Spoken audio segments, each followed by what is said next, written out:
Hi guys, ako po si TP, ang DH ng mga DH na Future Unicorn. Um, alauna ng madaling araw dito, pakisabi na lang kung walang sound. Alauna na po ng madaling araw dito, tapos may karambola pa po sa DWIZ ng 8 a.m.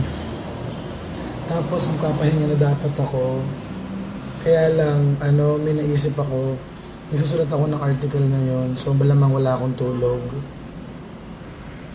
So, ang eksena ng mga, sabi ni Mabs, I lost weight. Hindi po I lost weight, mataba pa rin po ako, maganda lang yung camera ko. Sabi ni Riza Isagunde, merong sound but no video. Loka-loka, mabagal ang internet mo. Alright, ganito. Naalala ko nga pala last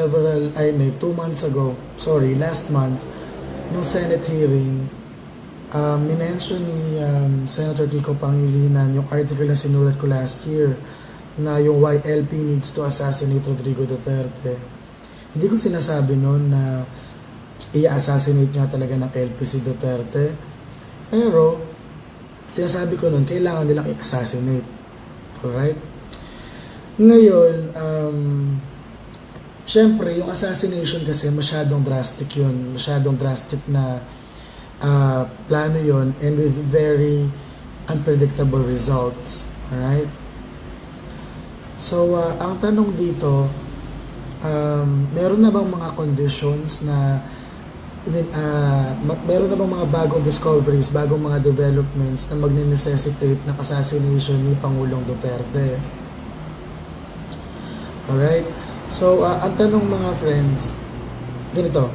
So far, since sinulat ko yung article na yun months ago, many months ago, ano na yung mga developments? Una, nawala na si Andy Bautista. Pangalawa, nagnanaka-naka na si Trillanes.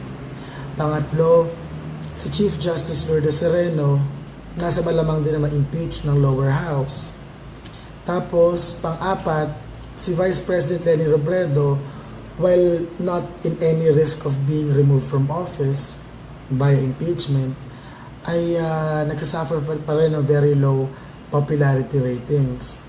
In short, pag mababa yung popularity ratings mo at ng mga kasamang pinakamatataas na leader ng LP, mapaka-unlikely na maka-rest, W-R-E-S-T. Napaka malabo na makanakaw ka ng kapangyarihan mula sa by constitutional means. At dahil nga baba rin ng popularity, malabo yung makakuha ka ng people power option. Kasi mga friends, di ba nagtry na sila niyan, yung mga people power na yan. Nagtry na sila niyan nung November, several months before. Ang dami na hindi naman nangyayari. So hindi magkakaroon ng people power. So with that said, dalawa lang so okay, ganito Number one, mahirap yung constitutional means kasi kontrolado ni Duterte ang lower house. And historically, ang mga midterm elections, puro mga administration senators yung mga nananalo. So we can expect a majority administration dominated Senate by 2019.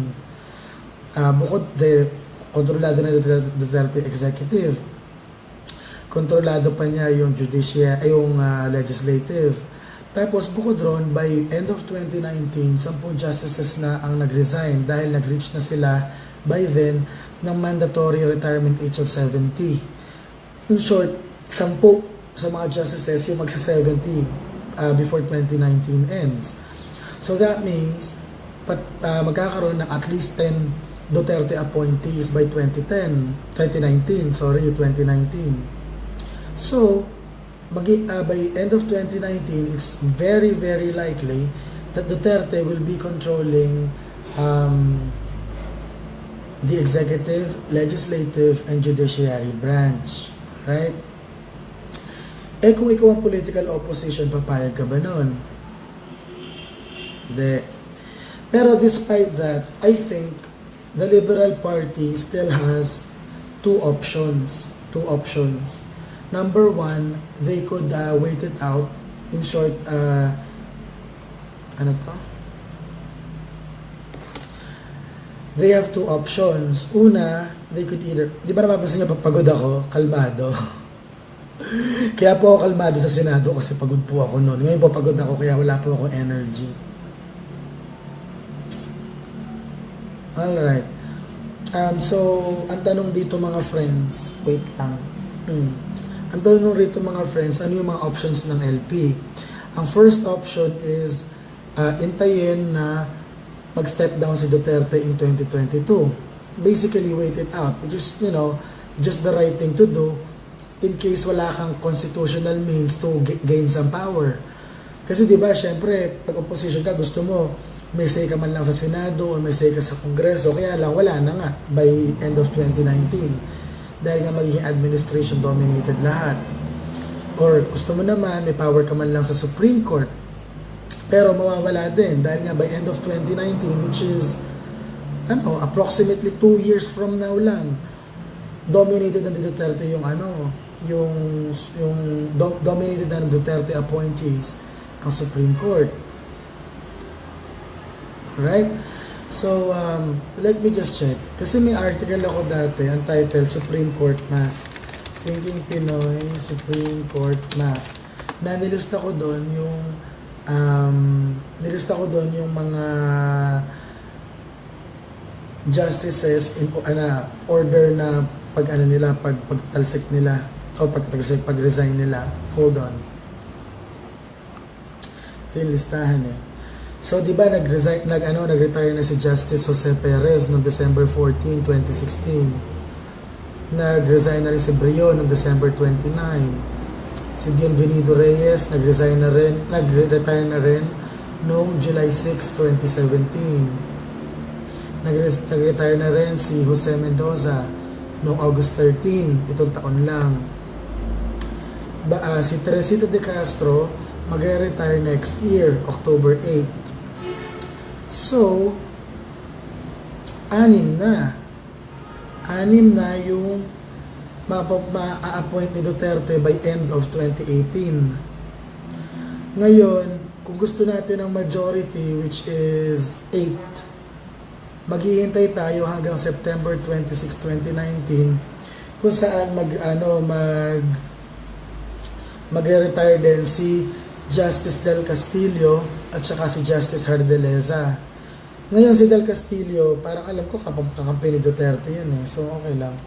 Ang bottom line po, by end of 2019, Duterte dominated na po ang Supreme Court. Right? So ngayon, heto na. Dalawa nga again yung options ng LP. Dalawa yung options. Number 1, wait for Duterte to step down in 2022. Or number 2, ay kill him right away.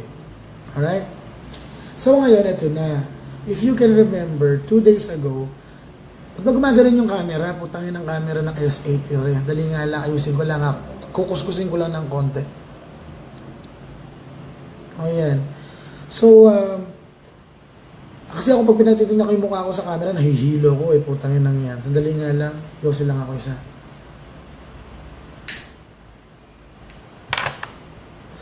Alright, so balik tayo sa pinag-uusapan natin mga friendships. So ang tanong dito, what will force LP? Ang weird talaga niya nag-autofocus na mag-isa. What will force LP to assassinate Duterte? Kasi di ba dalawa ang choices? Number 1, wait for Duterte's term to expire. Number 2, kill him, assassinate. Ang tanong lang ay when. Eto na, 2 days ago, kung matatandaan ninyo, meron akong nakuha na source na nagsasabi, hindi ko po sabihin kung sino yung source, pero very well placed po yung source. Kasi medyo involved sila doon sa electoral protest case.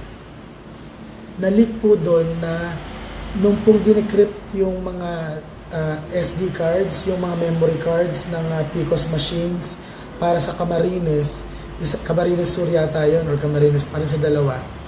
Camarines Sur o Camarines Norte. Lumitaw po na panalo doon si Bongbong Marcos. If I remember correctly, doon sa Camarines, naka 800,000 votes si Leni Robredo, samantalang 30,000 votes lang si Bongbong. So, sobrang laki ng disparity. So, ang tanong dito, bakit? Baka nagkadayaan. Sabi na nga nung source ko, nung dinecrypt yung SD cards, lumitaw na lamang si Bongbong, medyo bumaligtad yung totals. That is, kung magiging official na recount ng Camarines pa lang, Vice President na si Bongbong. Ganyan. Ngayon, ang problema, kung umusad yung recount ng ballots, it can end in as early as end of January next 2018, or even February or March. Basta first quarter 2018. It may end there. So, ano ba to? Sabi ni Jean Paul, si Joseph de Mesa yata yung source. Hindi po actually sobrang reliable ng source. Hindi ko lang pwede sabihin kung sino kasi magagalit siya sa akin at masusunog siya. Pero, ganoon talaga. Tiisin nyo na lang yung camera, arte-arte nyo. Alauna na madaling araw, gusto nyo pang aralin kung paano ko tanggalin, gusto nyo pang i-figure out ko kung paano tanggalin yung autofocus. Ang arte-arte ninyo, dapat kayo tumingin sa picture, makinig na lang kayo sa audio. Tulit? Alright.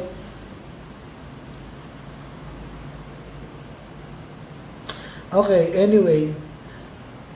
Makinig muna kayo, dami yung comment, mamaya na. Alright, so ganito. Nasa malamang na, putang yun ng autofocus yan. Naasar na talaga ako dali.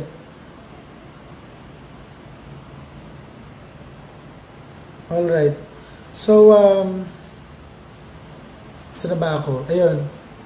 What will necessitate ang early assassination? Okay? Mananalo na si Bongbong. Pag naupo si Bongbong, ano pa saysay na itapol mo si Duterte? Di ba nga, general na natin, parang consensus natin, mapa-Bongbong man, mapa-Cayetano, o mapa-ano pa vice president mo. Pag naupo si Bongbong, tapos ang debate. Dahil nga, hindi nila masisikmura ang President Marcos. Mas masisikmura nila ang President Duterte. And given that setup, with the President Duterte and the Vice President Bongbong Marcos, wala nang point na ipabagsakin pa si Duterte. Dahil ayun na si Marcos, putang ina, pag binagsak mo yun, ito si Marcos na yung nakaupo. In short, I think, maa-assassinate, may posibilidad, kung hindi ko magkakamali ang Malacanang, may posibilidad na ma-assassinate si Duterte sa first quarter of next year. Right? Or it's also possible na mapatay siya or magkaroon ng assassination attempts sa second quarter of 2018. Bakit second quarter? Kasi po kung mapapansin niyo ang mga successful po na people power revolutions ay nangyayari tuwing first quarter ng taon. Di ba parehong February yon? Parehong January, February.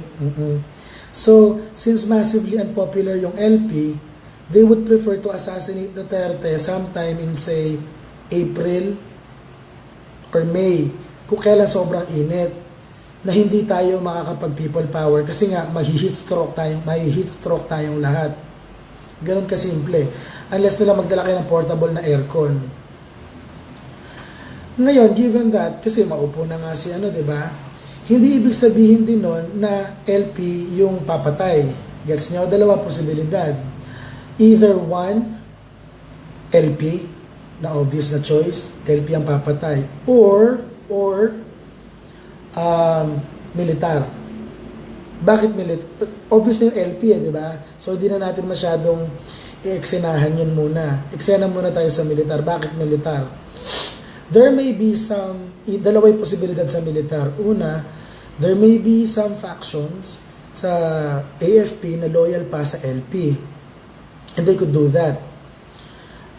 As far as I know, meron pang isang Aquino loyalist na nasa National Security Council. So, he can orchestrate it. Or, number two, pwede rin na merong mga generals na na-entice sa idea na maging silang leader mismo ng bansa through a military junta. Sabi ni Elma Parpala, hindi yan ipahihintulot ng Diyos. Girl, nagka-holocaust na, pinahintulot yun ng Diyos eh. Nagpataya ng 6 na milyon na Hudyo, pinahintulutan yun ng Diyos eh. So, alam mo yun, hindi ako magba-blind faith dyan. Alright, so, lalo na't may impeach si Sereno. Pag na-impeach si Sereno, uusad lang lahat. Alright? So, okay, ulitin natin yung mga assassination scenarios ha. Yung unang scenario, papatayin siya ng LP. Alright? Wag muna natin i-elaborate yun. Let's, tabi muna natin. Pangalawa, papatayin siya ng militar. Ngayon, sa papatayin siya ng militar, dalawa yung posibilidad. Okay? Number one, patayin siya ng mga militar na LP loyalists. Alright? Pangalawa, papatayin siya ng mga militar na gustong maging presidente, gusto magkaroon ng military junta. Ang tanong, kung ako yung militar, bakit ako mag-military junta? Military junta, ibig sabihin po ng kamukha sa Thailand. Di ba yung kay Pranut Chanotcha? Yung PM ng military junta yon. O yung kamukha din ng, yung kamukha din ng sa Myanmar for the longest time. Di ba military junta rin yun until maupo si Daw Aung San Suu Kyi. So, kahit nga nakaupo si Daw Aung San Suu Kyi sa Cambodia ngayon, ay sa Myanmar, militar pa rin yung nagdidikta. So ang tanong, bakit may entice yung militar? Kasi they could easily kill the president, blame it on LP, and then they establish a military junta government. Tapos, they will enjoy local legitimacy. Kasi given how popular yung Duterte ngayon, Duterte government ngayon, they may be inclined to think na para sa taong bayan mas acceptable na mapamahalaan ng isang military government ang Pilipinas kaysa sa isang LP government. Gets niya? Kasi 'di ba malinaw ang sabi mismo ni Pangulong Duterte sa isa sa mga speeches niya several months ago, 'di ba nagsabi siya sa military na ano man ang mangyari sa akin, pag sakaling mawala ako agad, i-take over niyo ng gobyerno, something to that effect. So ayaw niya siya mismo nabigyan ng instruction sa militar na mag-take over. Alright? Of course, none of this may happen. Siyempre, may kasabihan tayo na pray for the best. Pero may kasabihan din tayo na prepare for the worst. 'Di ba? In the same way na bumibili tayo ng medical insurance kahit na 20s pa lang tayo. Kasi kahit na virtually invulnerable ang mga 20-year-old sa sakit, maganda, may prepare tayo sa mga unlikely scenarios. Alright. So ngayon, tanong, wait lang ha.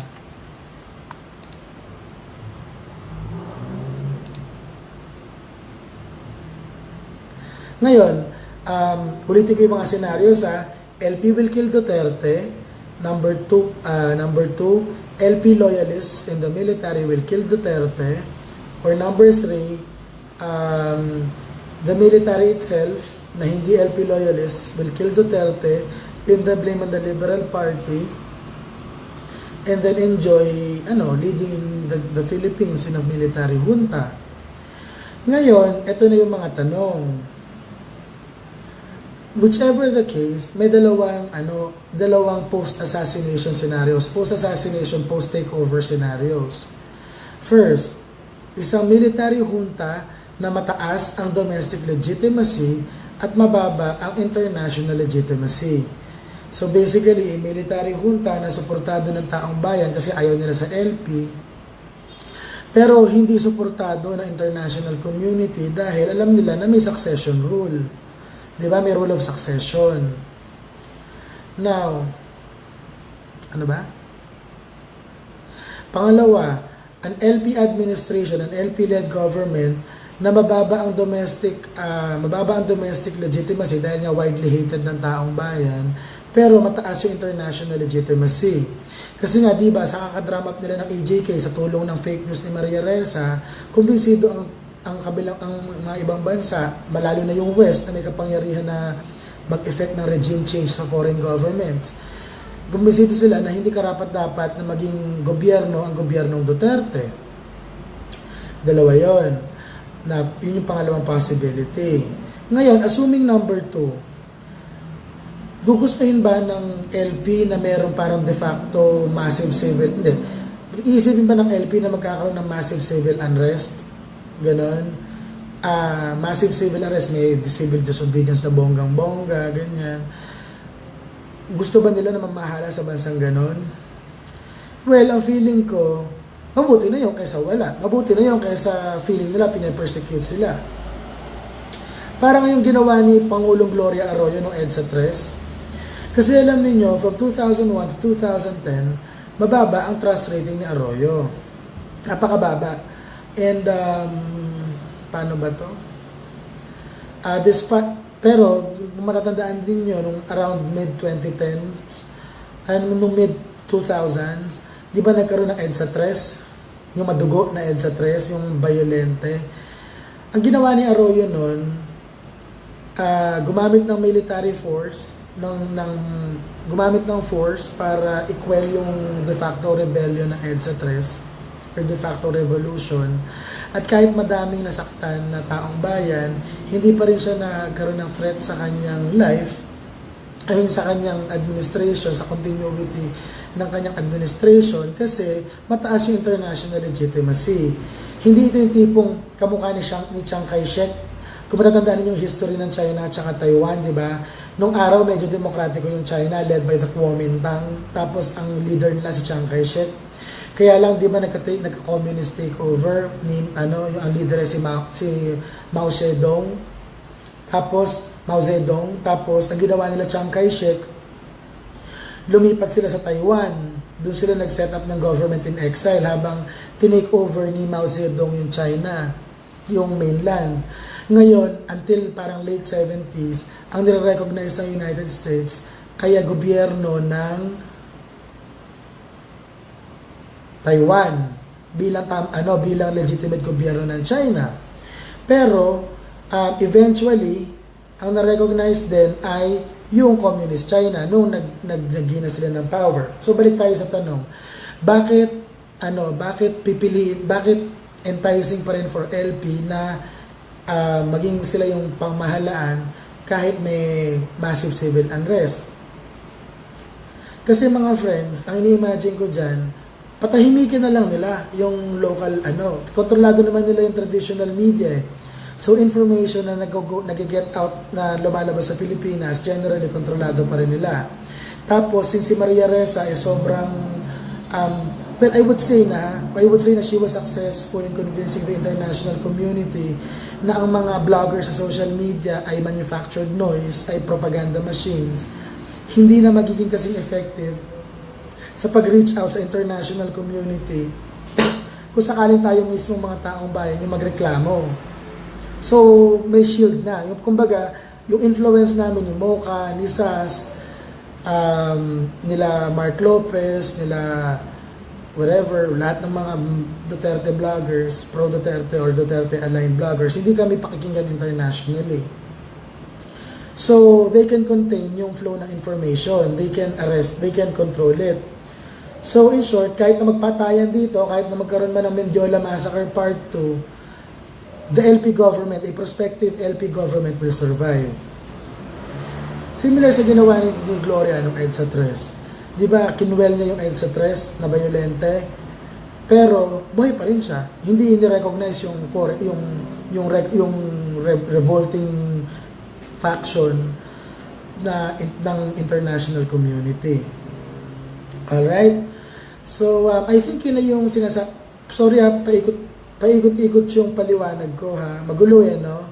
Pero ang bottom line, yung development sa Bongbong electoral protest case may force yung hand ng LP or na whoever has interest of taking over power from Duterte, i-embolden sila to assassinate Duterte soon.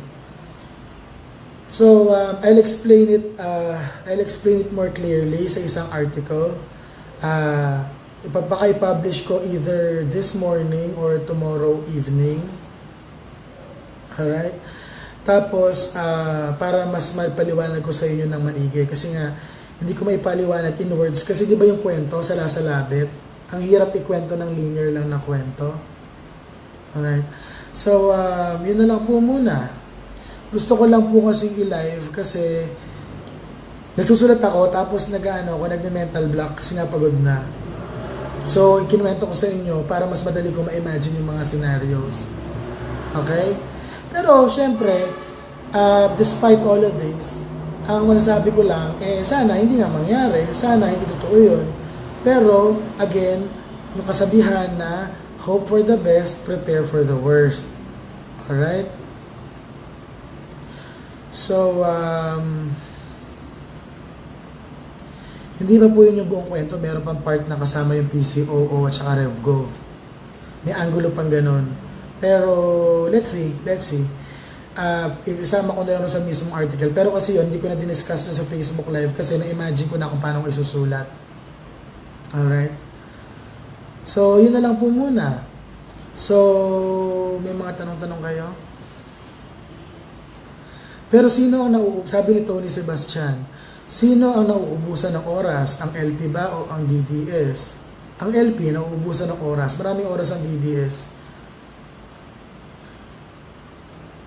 Kaya kasi ganito, hindi ako maniniwala na imposibleng ma-assassinate si Duterte. Kasi po, ito ino-note ko na rin sa Facebook Live ko Kasi po, number one, kung matatandaan po niyo, di ba may napatay na PSG sa loob mismo ng Malacanang? Ilang 100 meters lang from the President. Tapos ang sinabi nila parang suicide. Kaya lang, syempre, yun yung official government statement. Kaya lang kasi, ang iniisip ko, pag ikaw ay member ng Presidential Security Group, meron yung requirement na psychological stability. Hindi ka po pwedeng emotionally volatile ka. Hindi po pwede yun. Kung ikaw ay magiging PSG, kailangan sound yung mind mo. So I have serious doubts kung whether nagpakamatay ba talaga yung PSG o hindi. For all we know, napatay nga siya sa loob. With that said, hindi imposible na mabaril din si Duterte kung sakali may gumusto. Okay? Ngayon, pero syempre, dahil may namatay na PSG, pakishare naman dun sa mga nanonood ngayon. Pakisama naman kayo, i-share nyo yung video. Share, isang pindot lang, share now. Alright. So, with that said, hindi imposible na mapatay si Duterte by gunfire, by a sniper, ganyan. Yung regular na ways na pagpatay. However, let us assume na dahil may namatay sa loob ng PSG headquarters, ay extra vigilant ngayon ang PSG. In short, sabihin, let's assume na rock solid yung security group, yung mga bodyguards ng Duterte administration. Let's assume that. Ngayon, yung baril lang ba, sniper lang ba, kutsilyo lang ba, ang paraan para patayin si Duterte? Hindi. Pwede siyang lasunin. Ngayon, it has to be noted na according sa aking very reliable source from inside Malacanang, wala pong food taster si Pangulo. So, haluan mo lang ng konting cyanide or some tasteless poison yung kanyang kinakain, tagi na si Pangulo. Patay na. Ngayon, let's assume naman na may food taster si Pangulo. Alright? Kung may food taster si Pangulo, ibig sabihin, kung may lason yung pagkain, mamatay muna yung food taster. Okay? Ngayon, pwede naman gumamit ng slow-acting poison. Kasi kung binasa ko po kasi, nung panahon ng World War II, si Hitler, merong train, may para siyang Air Force One. Pero dahil hindi naman ganun kasikat pa yung air travel nun, ang kanyang Air Force One ay isang super train. Ngayon, yung super train po, sobrang higpit ng security. Mahirap talaga siyang patayin. So, ang naging plano po, tapos mayroon pang food taster si Hitler. Si Dr. Morel, yung nagbigay din sa kanya. yung nagbigay din sa kanya ng shabu para gumising. Alam mo yan, tandaan mo yan si Dr. Morel. Anyway, ang point po doon, yung kanyang physical security, yung kanyang security guards ay, yung security guards ni Hitler ay sobrang reliable. So, hindi po talaga siya mababaril, mapapatay, mapapasabog, whatever. Hindi po pwede yun. So, ang naisip daw ng mga Allied powers noon ay lasunin si Hitler through his water supply. Kasi yung drinking water ni Hitler ay nasa para isang tank sa ibabaw ng tren, ng isang car ng tren. Tapos lalagyan nila ng slow-acting poison. So that, pag tinikman siya ni Morel, 4 days pa bago mamatay si Morel, 4 to 7 days. Ang tawag po doon ay parang slow-acting poison na codename I, letter I. So, pag pinakain mo yung, pinainom mo yung tubig, halimbawa kay Morel, kay Dr. Morel, tapos sinabi ni Morel, hindi mo na ako patay. O sige, Hitler, inumin mo na yung tubig. O di, pinainom kay Hitler yung tubig. Dead ma. Kasi buhay pa naman si Morel, di ba? O the death will happen 7 days later. Ganon. However, ang tanong, ba't hindi in-implement ng mga Allied powers? Kasi po, nung naisip nila yon na yung codename I na blason, nami-mismanage na ni Hitler yung Germany. Kailangan. Mini-mismanage na po ni Hitler yung German war effort. So, instead of, kasi di ba, don't interrupt your enemy when he's making mistakes. Yun yung isa pa basic tenet sa art of war. So, ang naisip nyo ng mga Allied powers ay, sige, wag na natin is-assassinate si Hitler. Hayaan na lang natin magkamali siya na magkamali hanggang bumagsak yung Germany. Parang ganan. Kaya lang, ang problema, itong si Duterte, minus his crappy communications team. Alam mo naman, alam natin yan. Mahina ang PCOO at siyang Office of the Presidential Spokesperson natin, napakahina nila na hindi ma-counter yung propaganda. Maliban sa communications team, yung ibang mga department ni Presidente, malalakas ang performance. Kahit yung DOTR, alam ko nasabog yung MRT3, pero hindi naman yun ang end-all and be-all ng transportation sa Pilipinas. In short, Duterte is doing well. If Duterte is just fucking up left and right, that would have been fine. Papasok tayo sa Hitler scenario na halimbawa, kung kayo gusto pumatay kay Duterte, sabihin ko, nagkakamali naman si Duterte left and right, huwag natin patayin, baka magaling pa yung pumalit, or ano mo yun. So, huwag na natin patayin, di ba? Ang problema, kabalik ka rin yung scenario. Duterte is actually doing well. So, assassination is still good. You know, not good. I mean, assassination is bad. Pero, for the political opposition, assassination is viable. Alright? So, ayun, medyo sabog-sabog yung medyo paikot-ikot yung kwento, no? Pero hindi ba interesting yung scenario? Ako po, ayoko mamatay si Duterte. Siyempre, sinuportahan ko yan ng magdadalawang taon na. Actually, mahigit 2 taon na. Pero, putang ina, huwag kayong mag-comment doon sa pag-iyosi ko, walang basagan ng trip. Pagod na ako, ha?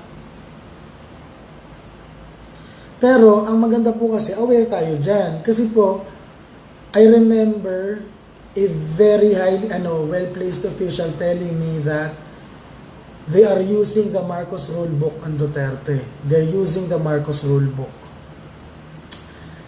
Diba? Sabi ni Jet Li Maala, what if ikaw ang gawing spokesperson? Hindi po ako qualified maging spokesperson, promise. Kahit paano pong pagtumbling-tumbling ninyo, hindi po ako qualified. Sabi ni LM, what can the people do to prevent that? Hindi ko po alam ang pwedeng gawin ng taong bayan, pero at least the first step towards solving a problem is properly identifying it. So hopefully, ito po next article ko will sufficiently identify or describe the problem so that the people in power can do something about it. Ganun lang naman.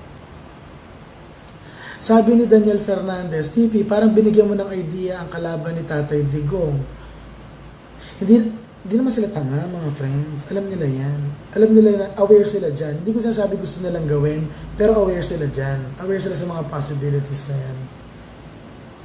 Sabi ni Sheik Kunanan, why not support RevGov? May dahilan din po ako dyan kung ba't hindi ko pa po sinusuportahan ng revolution, ang calls for the establishment of a revolutionary government. At kasama po yun doon sa magiging article ko. Bro, give me something that's even remotely probable. Ewan ko lang ha, kung feeling ninyo, improbable na ma-assassinate si Duterte, let's just put it this way.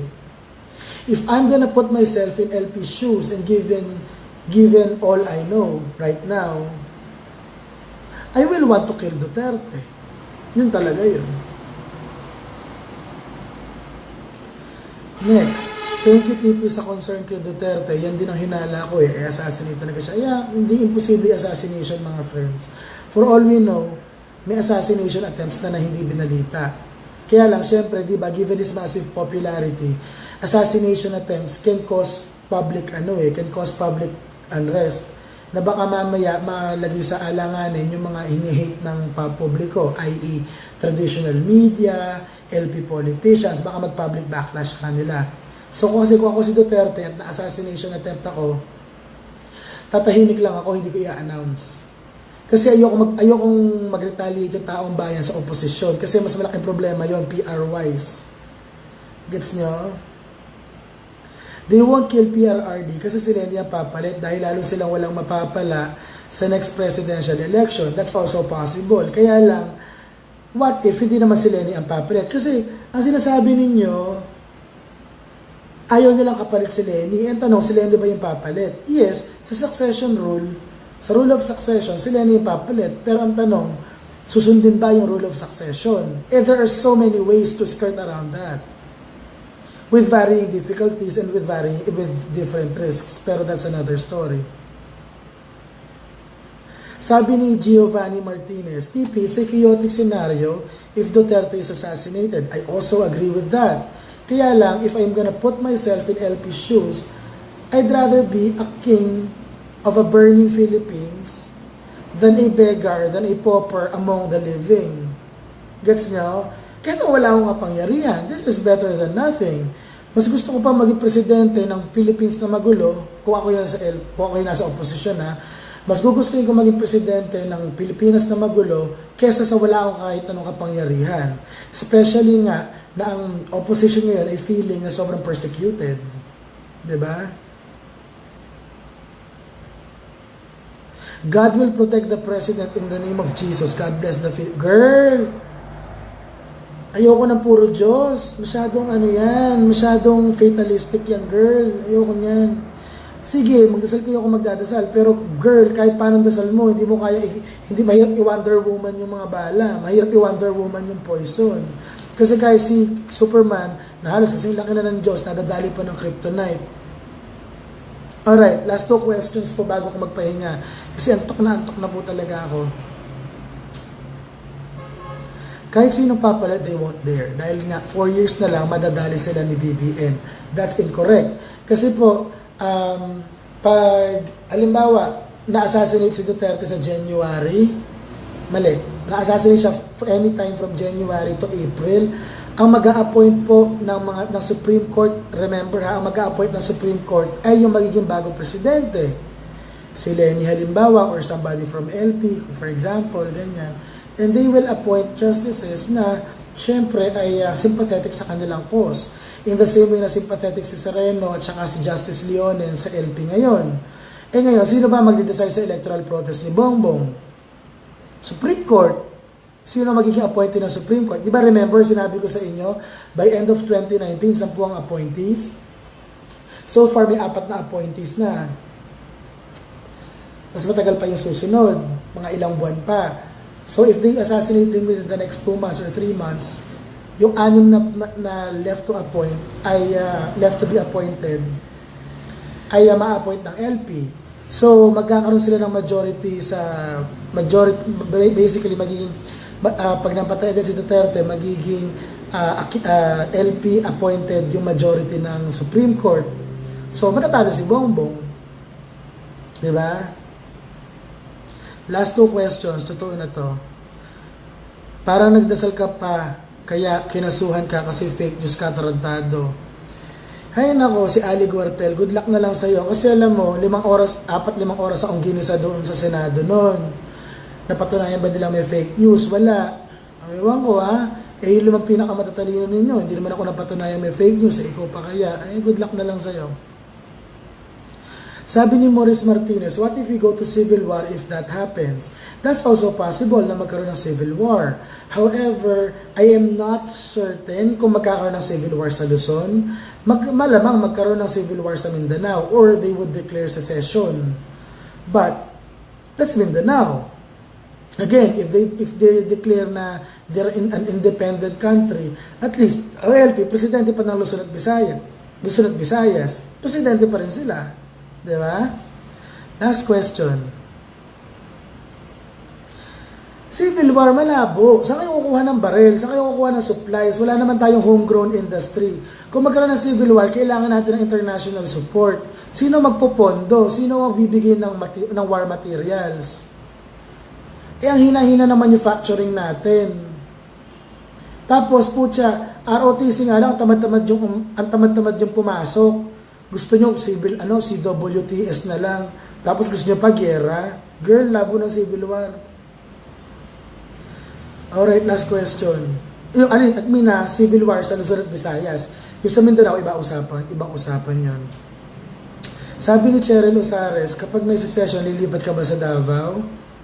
Hindi, kung magkakaroon po ng secession, a few days before, lilipad na po ako sa ibang bansa at magpo-political asylum.